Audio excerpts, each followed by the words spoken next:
Voilà, vidéo numéro 2 du coup. Je vais reprendre là où ça a coupé. Euh, donc on fait équipe avec maman, c'est-à-dire que quand on est, l'enfant, bébé et maman font une équipe pour travailler ensemble. C'est-à-dire que maman va ressentir les contractions pour pouvoir aider à pousser au moment où il y a la mise, la naissance. Et bébé, lui, doit pousser aussi pour aider à ce travail. Donc, quand il y a un travail d'équipe, voilà, on fonctionne à deux et ça fonctionne. S'il y en a un, ben, si maman ou un bébé qui pousse pas ou maman qui n'y arrive plus ou qui est anesthésié, c'est-à-dire que l'enfant va se retrouver là, seul ou c'est maman qui n'y arrive plus, on va demander de l'aide à l'extérieur. Donc ça va être les médecins qui vont apporter cette aide-là. Donc j'ai besoin des autres pour avancer sur mon chemin. En même temps, je peux être quelqu'un qui va avoir des problèmes pour faire équipe avec les autres, parce que on peut pas compter sur les autres. Hein. Donc, vous verrez que même au niveau du travail ou même au niveau des sports, on va retrouver les enfants et les adultes qui sont en équipe et ceux qui ne le sont pas. Voilà, je vais continuer encore à répondre à d'autres questions qui ont été posées. Donc une maman endormie, c'est comme une maman sur qui on peut pas compter. Je peux être en colère contre elle. Elle a rien à voir dans la situation. C'est pas elle qui a décidé ça. Mais l'enfant, il peut enregistrer ça. Et des fois, on va se demander pourquoi l'enfant est en colère contre sa mère. Mais ça peut être dans un schéma comme ça, ou ça peut être aussi pour une césarienne pour des raisons différentes. Je suis née en siège et la situation actuelle m'angoisse fortement, la peur de cette maladie. Je n'arrive pas à me raisonner et en prime le manque de contact. Donc en siège, donc on est dans une naissance qui est euh, compliquée ou difficile, je vais dire. Dans les périodes où il n'y avait pas de péridurale, c'était réellement compliqué, c'était très très souffrant, même si aujourd'hui c'est pas une naissance très facile. Le bébé qui naît par siège, c'est souvent les personnes qui font les choses différemment. Et une naissance par siège, c'est aussi, je regarde là-haut ceux qui sont restés, et on va aussi chercher qui est décédé d'important. Alors pas forcément dans la même période de naissance, mais ça peut être par exemple, j'ai perdu ma maman et j'étais jeune, et quand je donne naissance à mon enfant, j'aimerais tellement que maman soit là. Donc ça peut être aller voir, tiens, qui est décédé, euh, qui est parti et qui a une importance. J'étais connectée avec.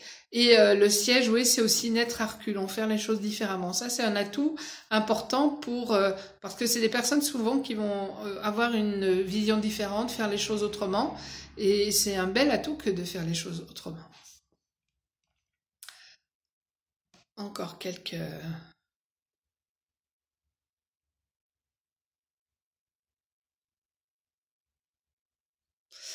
À l'annonce du confinement, j'ai eu un sentiment d'angoisse avec un manque de liberté, de ne pas pouvoir aller où je veux, où l'on veut.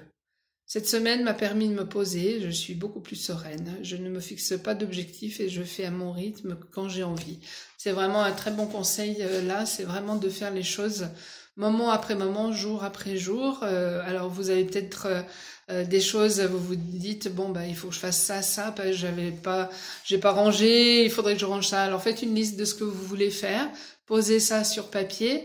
Et définissez, bah tiens, je ferai ça tel jour. Mais écoutez-vous. Si vous y arrivez à ce moment-là, c'est bien. Si vous n'y arrivez pas, mettez-le à un autre jour. Écoutez ce qui se passe en vous. C'est un moment d'écoute, un moment de suivre ce qui est juste pour nous. Sans se culpabiliser. Ah, j'avais dit que je le ferais, je l'ai pas fait. Hein, on est pour quelque temps en confinement.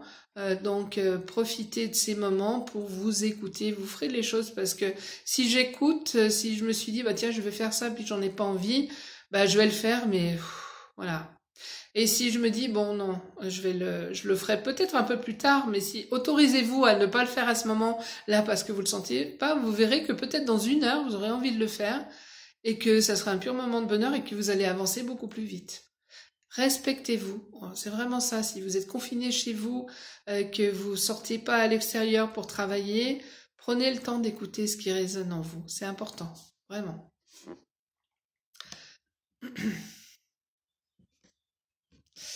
Alors, il faut que j'aille voir un peu d'autres.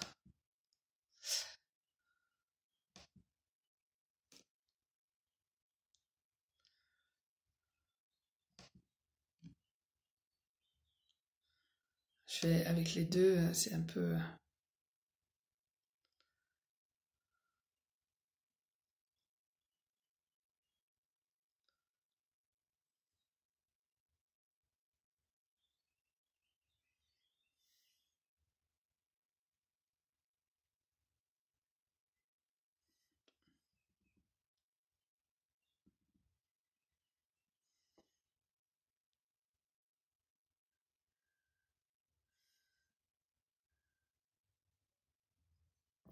Alors, le confinement, le premier jour, quand je suis allée faire mes courses et voir les personnes faire la queue, j'ai ressenti le vécu de mes grands-parents.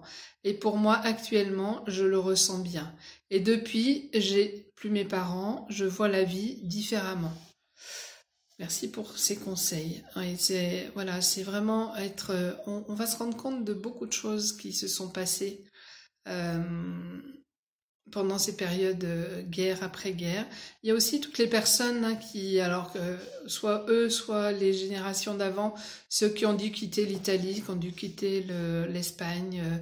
Il y a eu tout, voilà, cette période où on savait pas, c'était l'incertitude. Ceux qui ont fait, il y a eu la guerre d'Algérie où il y a des naissances en temps de guerre et que il y avait l'insécurité à l'extérieur. C'est-à-dire que moi, je crains de l'extérieur et là, je peux craindre le virus plus parce que qu'est-ce qui est à craindre, c'est ce virus, hein.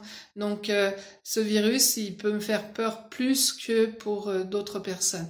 Mais est-ce que je suis en danger si vous prenez les soins nécessaires, si vous faites ce qu'il faut? Non.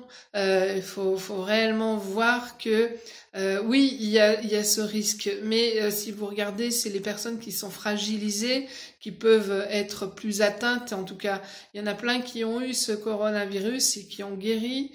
Ça, on n'en parle pas trop. C'est dommage parce qu'on est plutôt après. Les médias, ils tournent autour avec plus faire peur, cette peur, ça suffit, cette peur, ça suffit. Vous avez besoin d'avoir confiance. C'est pour ça, regardez des choses qui vous font plaisir, regardez des films qui vous font rire, téléphonez aux gens que vous aimez. Voilà, s'il y a des gens avec lesquels vous vous sentez pas d'appeler parce que non, il est négatif ou il va me plomber. Bah respectez-vous quoi. Ne faites pas un devoir d'appeler les gens pour dire je vais faire une bonne action.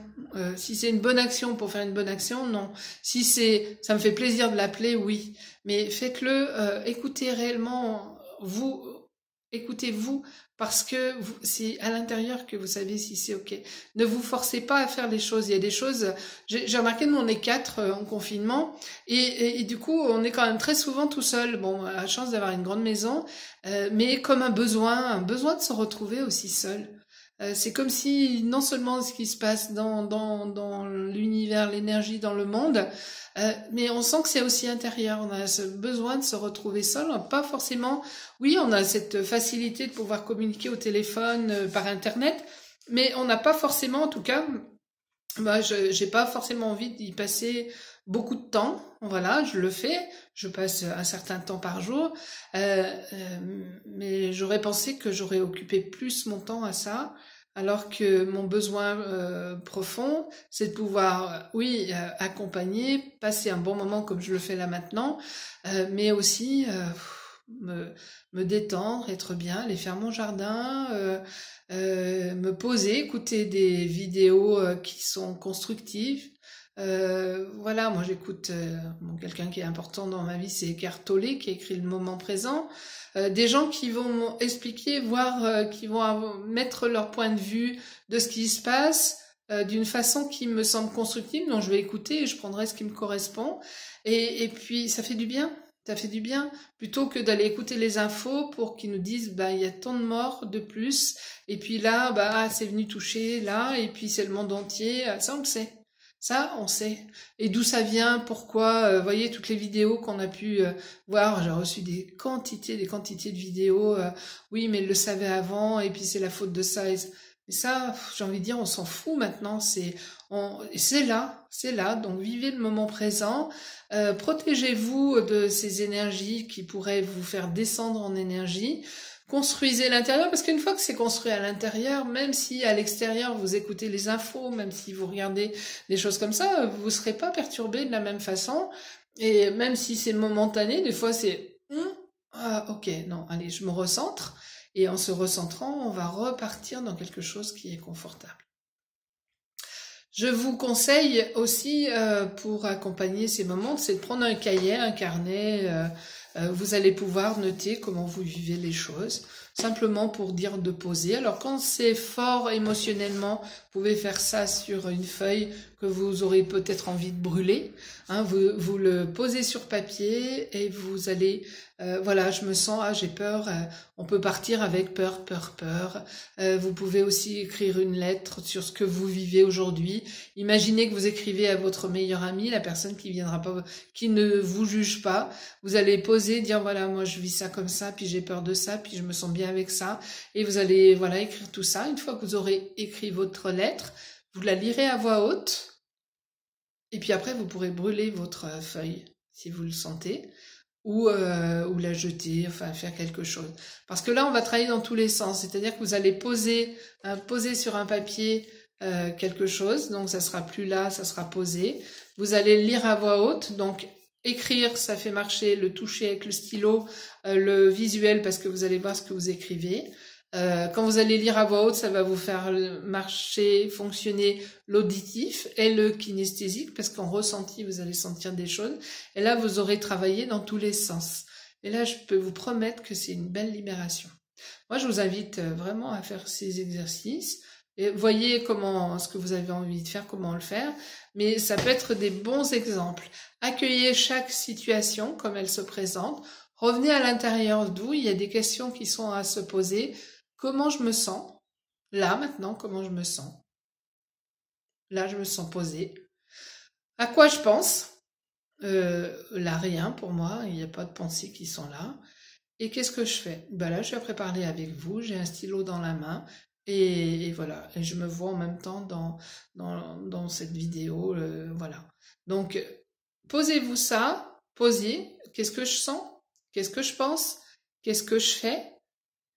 Et puis voilà, vous êtes revenu là à l'instant présent, à l'intérieur de vous. Et selon ce qui se passe, accueillez. Donc si je me sens stressée, je peux aller dans ok, je vais prendre contact avec ce stress. Je reconnais que je suis stressée. J'inspire le stress, je le souffle. Comment je suis? Ah, je suis encore un peu stressée, je recommence. Je reconnais, j'accepte pleinement que je suis stressée. Je reviens, c'est posé. Ou ça peut être une autre sensation. Vous faites cet exercice jusqu'à que ça soit complètement posé. Voilà. Moi, je vous invite vraiment à faire tout ça. Je vous dis à très bientôt. Je referai peut-être des vidéos sur YouTube. À très bientôt, peut-être en direct, très bientôt, j'espère, pour pouvoir vous retrouver pour les constellations ou peut-être par WhatsApp, Skype pour des histoires de naissance ou faire un travail sur quelque chose qui vient aujourd'hui vous perturber. Voilà, moi je vous souhaite une très belle continuation et puis je vous dis à très bientôt, peut-être par vidéo ou autrement. Voilà, bonne journée, au revoir.